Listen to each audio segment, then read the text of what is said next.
সেই নির্জন দুপুরে যখন সাদিয়া ছিল না, আমার শালিকা তানভীর চোখ দুটো আমার দিকে তাকিয়েছিল এক অদ্ভুত আবেশে। একটা মুহূর্ত যখন আমার সমস্ত নীতিবোধ, আমার প্রতিজ্ঞা সব যেন কাচের মতো ভেঙে চুরমার হয়ে যেতে চেয়েছিল।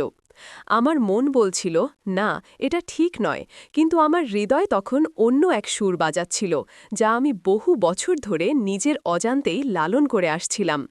আমি কি ভুল করছিলাম, নাকি বহু প্রতীক্ষিত এক সত্যের মুখোমুখি হচ্ছিলাম? সেই উত্তর আজও আমি খুঁজে ফিরি প্রতিটা নিঃশ্বাসে। আসসালামু আলাইকুম, কেমন আছেন সবাই? আশা করি ভালো আছেন। ঈশিতা ভ্লগসে আপনাদের সবাইকে জানাই উষ্ণ অভ্যর্থনা। আজকের গল্পটা একটু ভিন্ন, একটু সংবেদনশীল। অনুরোধ করব, একা একা শান্ত পরিবেশে হেডফোন ব্যবহার করে গল্পটা শুনবেন। আর হ্যাঁ, গল্পটা ভালো লাগলে অবশ্যই আমাদের চ্যানেলটি সাবস্ক্রাইব করে পাশে থাকবেন। আমার নাম আরিফ, ঢাকার এক নামকরা কোম্পানিতে কাজ করি। সাদিয়া আমার স্ত্রী। আমাদের ৮ বছরের সুখী দাম্পত্য জীবন। সুখী কারণ বাইরের পৃথিবী তাই দেখে। আমাদের সুন্দর ফ্ল্যাট, দুটি ফুটফুটে সন্তান, সব মিলিয়ে একটা আদর্শ পরিবার। কিন্তু প্রতিটি সম্পর্কের গভীরে কিছু না বলা কথা থাকে, কিছু অনুভব থাকে যা কেবল আত্মার ক্যানভাসেই আঁকা হয়। আমার আর সাদিয়ার সম্পর্কটা ছিল স্থিতিশীল, শান্ত একটা পুকুরের মতো। কোনো বড় ঢেউ ছিল না, কিন্তু গভীরতাও যেন কোথাও একটা আটকে ছিল। সাদিয়া খুব ভালো স্ত্রী, যত্নশীল মা। তার ব্যস্ততা, তার পৃথিবী জুড়ে ছিল কেবল সংসার আর বাচ্চারা। আমি তার এই নিবেদিত প্রাণরূপকে সম্মান করতাম, ভালোবাসতাম। কিন্তু কোথাও একটা অপূর্ণতা, একটা শূন্যতা আমাকে কুরে কুরে খাচ্ছিল। সেই শূন্যতা পূরণ করতে এসেছিল তানভি, সাদিয়ার ছোট বোন। আমাদের বিয়ের সময় তানভি ছিল ক্লাস 8-এর উচ্ছ্বাল কিশোরী। ছিপছিপে গড়ন, বড় বড় কাজল কালো চোখ আর অদ্ভুত এক নীরবতা ছিল তার মধ্যে। সাদিয়া আর তানভীরের মধ্যে বয়সের পার্থক্য 7 বছরের। সাদিয়া যেমন প্রাণবন্ত আর স্পষ্টভাষী, তানভি ঠিক তার উল্টো, শান্ত, লাজুক, আর তার চোখে যেন সব সময় এক গভীর ভাবনার ছায়া লেগে থাকত। আমাদের বিয়েতে সে একবার আমার সামনে আসেনি, সবসময় আড়াল থেকে দেখত। আমি তখন এটাকে কেবলই তার কিশোরীসুলভ লাজুকতা ভেবেছিলাম। কয়েক বছর পর তানভি উচ্চশিক্ষার জন্য রাজশাহী থেকে ঢাকায় আমাদের কাছে চলে এলো। বিশ্ববিদ্যালয়ে ভর্তি হল। সাদিয়া খুব খুশি হয়েছিল। তার ছোট বোন তার পাশে থাকবে, এটা তার কাছে এক অন্যরকম আনন্দ ছিল। আমারও খারাপ লাগেনি। আমি ভেবেছিলাম বাড়িতে একজন মানুষ বাড়ল, সাদিয়ারও সঙ্গ হবে। কিন্তু আমি কি জানতাম এই আগমন আমার জীবনের সমস্ত সমীকরণ পাল্টে দেবে। তানভি প্রথম দিকে খুবই গুটিয়ে থাকত, নিজের কাজ নিজে করত, খুব প্রয়োজন না হলে কথা বলত না। আমি অফিস থেকে ফিরে দেখতাম সে তার রুমে বই নিয়ে বসে আছে, অথবা বারান্দায় চুপচাপ দাঁড়িয়ে বাইরের দিকে তাকিয়ে আছে। সাদিয়া অবশ্য ওকে অনেক বকাবকি করত, আরও মিশু খাওয়ার জন্য বলত। আমি তখন সাদিয়ার পক্ষ নিয়ে বলতাম, আরে থাক না, ওর নিজের জগৎ আছে, ওকে ওর মতো থাকতে দাও। আমার এই ছোট ছোট কথাগুলো তানভীর কাছে হয়তো গুরুত্বপূর্ণ ছিল, কারণ আমি লক্ষ্য করতাম আমার কথায় তার চোখে এক ঝলক কৃতজ্ঞতা ফুটে উঠত। ধীরে ধীরে তানভি আমাদের পরিবারের সাথে মিশে যেতে শুরু করল। সে খুব ভালো ছবি আঁকত। ওর রুমে অসংখ্য স্কেচ আর ক্যানভাস ছিল। একদিন আমি ওর রুমে গিয়েছিলাম একটা বই খুঁজতে। দেখি সে নিজের মনে ছবি আঁকছে। একটা মেয়ের মুখ, গভীর দৃষ্টি, যেন তার ভেতরে সব না বলা কথা সেই চোখে ধরা পড়েছে। আমি মুগ্ধ হয়ে তাকিয়েছিলাম। জিজ্ঞেস করলাম, কে এই মেয়ে, এত বিষণ্ণ কেন? তানভি অপ্রস্তুত হয়ে উঠল, বলল, এমনি ভাইয়া, কল্পনা থেকে আঁকা। আমি ওর চোখে চোখ রেখেছিলাম। সেই প্রথম আমি তানভীর চোখের গভীরে ডুব দেওয়ার চেষ্টা করেছিলাম। সে চোখ সরিয়ে নিল দ্রুত। আমার মনে হল তার সেই কল্পনার মেয়েটি হয়তো সেই নিজেই। এরপর থেকে আমরা টুকটাক কথা বলতে শুরু করলাম, শিল্প, সাহিত্য, জীবন দর্শন, এমন সব বিষয় নিয়ে যা সাদিয়ার সাথে আমার খুব একটা আলোচনা হতো না। সাদিয়া এসব নিয়ে খুব একটা আগ্রহী ছিল না। সে বলতো, আরিফ, এত কঠিন কথা কেন বলছো? জীবন তো সোজা, খাও, ঘুমাও, কাজ করো, বাচ্চাদের মানুষ করো। তার এই সরলতা আমার ভালো লাগত, কিন্তু আমার ভেতরের এক অস্থির মন যেন আরও গভীর কিছু খুঁজত। তানভীর সাথে কথা বলতে গিয়ে আমি বুঝলাম সে আমার সেই না বলা কথাগুলো বুঝতে পারে। আমার মনের গভীরে লুকিয়ে থাকা অনুভূতিগুলো যেন সে নিজের অজান্তেই ছুঁয়ে দিত। আমাদের ফ্ল্যাটের বারান্দায় সন্ধ্যা নামলে আমি আর তানভি প্রায়ই বসে থাকতাম। ঢাকা শহরের কোলাহল ছাপিয়ে এক নীরবতা আমাদের ঘিরে ধরত। আমি অফিসের গল্প করতাম, সে তার ভার্সিটির। কখনো কখনো সে তার স্বপ্নের কথা বলত। সে একজন আর্ট টিচার হতে চায়, গ্রামের শিশুদের ছবি আঁকা শেখাতে চায়। তার চোখে তখন এক অন্য রকম আলো ঝলমল করত। আমি মুগ্ধ হয়ে শুনতাম।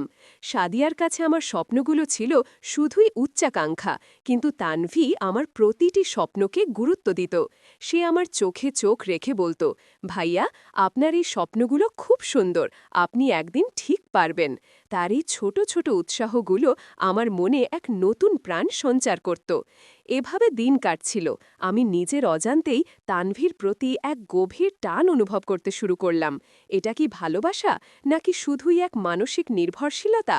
আমি নিজেকে বারবার প্রশ্ন করতাম। সাদিয়াকে আমি ভালোবাসি, এটা সত্য, কিন্তু তানভীর সাথে আমার সম্পর্কটা ছিল অন্যরকম, এক নীরব গভীর বোঝাপড়া।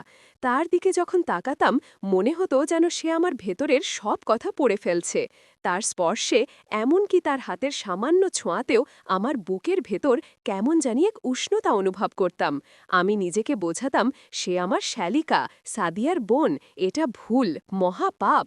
কিন্তু মন তো আর যুক্তির ধার খাড়ে না। একদিন সাদিয়া তার গ্রামের বাড়ি রাজশাহীতে গেল। তার বাবার শরীর খুব খারাপ ছিল। অন্তত এক সপ্তাহের জন্য সে যাবে বলে ঠিক করল। বাচ্চারাও সাদিয়ার সাথে গেল। হঠাৎ করে বাড়িটা কেমন জানি ফাঁকা হয়ে গেল। আমি অফিস থেকে ফিরে দেখতাম ফাঁকা ফ্ল্যাট। তানভি অবশ্য ছিল। সে তার ভার্সিটির ফাইনাল সেমিস্টারের প্রজেক্ট নিয়ে খুব ব্যস্ত ছিল, তাই সাদিয়ার সাথে যায়নি। প্রথম দিনটা আমার খুব অস্বস্তিতে কাটল। আমি তানভীর সাথে স্বাভাবিক থাকার চেষ্টা করছিলাম, সেও হয়তো আমার অস্বস্তিটা টের পাচ্ছিল। রাতে ডিনারের সময় আমরা দুজন মুখোমুখি বসেছিলাম, টেবিলে এক নীরবতা। আমি বললাম, তানভি, তোমার প্রজেক্ট কেমন চলছে? সে মৃদু হেসে বলল, চলছে ভাইয়া, অনেক কাজ বাকি, সারা রাত জেগে কাজ করতে হবে। আমি বললাম, এত কষ্ট করো না, শরীর খারাপ হবে।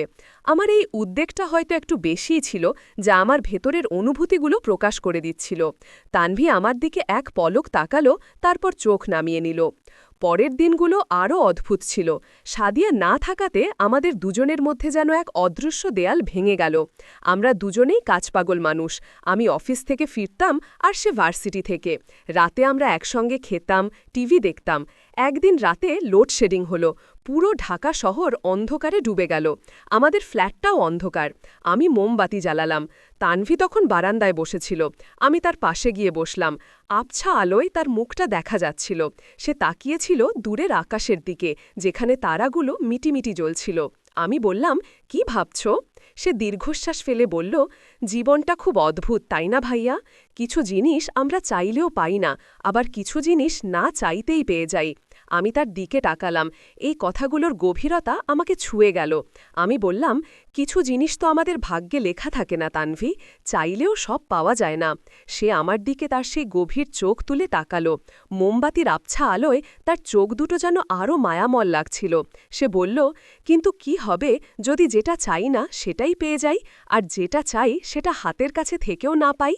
তার এই কথাগুলো আমার বুকের ভেতর এক তোলপাড় শুরু করল। আমি যেন তার কথার অর্থ বুঝতে পারছিলাম। আমাদের দুজনের মনের কথাগুলো যেন একই সুতোয় বাঁধা পড়ছিল। আমি আর নিজেকে সামলাতে পারছিলাম না। আমার হাতটা অজান্তেই তার হাতের দিকে এগিয়ে গেল। অন্ধকারে আমাদের হাত দুটো এক হল। তার হাতটা ছিল নরম আর উষ্ণ। সে আমার দিকে তাকিয়েছিল, কোনো প্রতিবাদ করেনি। শুধু তার চোখে এক গভীর জিজ্ঞাসা ছিল। সেই প্রথম আমি তানভীর হাত ধরেছিলাম। আমার সারা শরীর যেন বিদ্যুৎ ঝলকের মতো কেঁপে উঠেছিল। আমি বুঝলাম, আমি আর কেবল শ্যালিকা দুলাভাইয়ের সম্পর্কে আটকে নেই। আমাদের দুজনের মধ্যে এক অন্যরকম টান তৈরি হয়েছে। আমি তার হাতটা আলতো করে চেপে ধরলাম। সেও আমার হাতের ওপর তার হাতটা রাখল। সেই মুহূর্তে ঢাকা শহরের সমস্ত কোলাহল, আমার সমস্ত সামাজিক বন্ধন, সব যেন বিলীন হয়ে গিয়েছিল। শুধু আমরা দুজন ছিলাম, আর আমাদের মাঝখানে ছিল এক অদ্ভুত নীরবতা, যা হাজারো কথার চেয়েও বেশি কিছু বলছিল। সাদিয়া নেই, এই বিষয়টা আমাদের দুজনকে যেন এক অন্যরকম স্বাধীনতা দিয়েছিল। কিন্তু এই স্বাধীনতা কি ঠিক? আমি নিজেকে বারবার প্রশ্ন করতাম।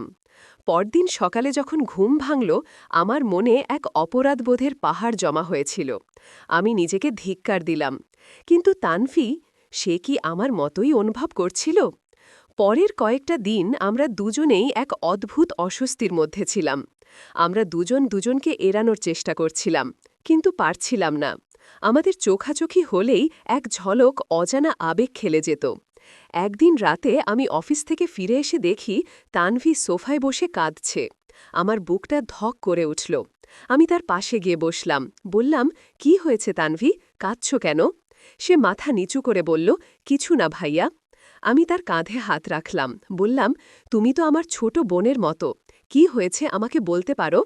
সে হঠাৎ আমার দিকে তাকিয়ে হাউমাউ করে কেঁদে উঠল। বলল, আমার প্রজেক্টটা বাতিল হয়ে গেছে ভাইয়া। সব কাজ শেষ করার পরেও আমার সব স্বপ্ন ভেঙে গেল।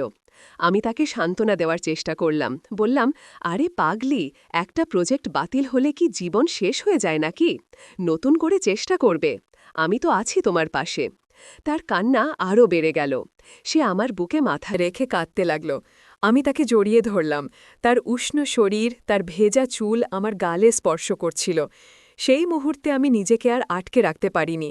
আমার সমস্ত আবেগ যেন বাঁধ ভেঙে বেরিয়ে এসেছিল। আমি তার কপালে আলতো করে চুমু খেলাম। সে আমার দিকে তাকিয়েছিল, তার চোখে বিস্ময়, বেদনা আর এক অব্যক্ত ভালোবাসা।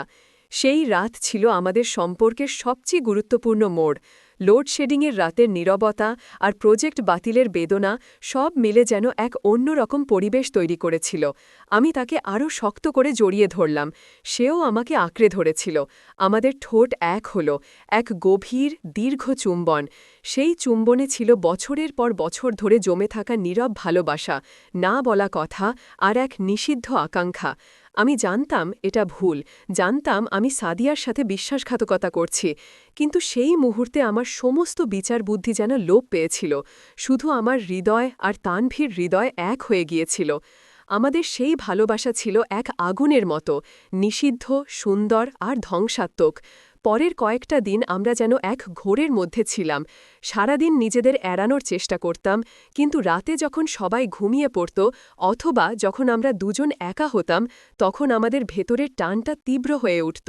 আমরা একে অপরের সাথে কথা বলতাম, আমাদের স্বপ্ন, আমাদের ভয়, আমাদের না বলা কথাগুলো ভাগ করে নিতাম। তানভি আমাকে বলতো, ভাইয়া, আমি জানি এটা ভুল, কিন্তু আমি আপনাকে ছাড়া থাকতে পারি না। আমারও একই অনুভূতি ছিল। আমি সাদিয়ার সাথে থাকলে এক অপূর্ণতা অনুভব করতাম, আর তানভীর সাথে থাকলে এক পূর্ণতা, এক গভীর শান্তি।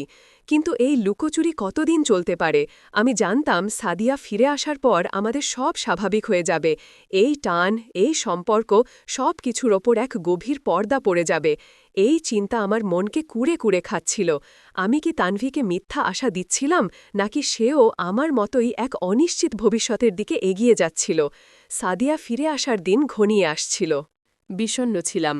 একদিন রাতে আমরা বারান্দায় বসেছিলাম।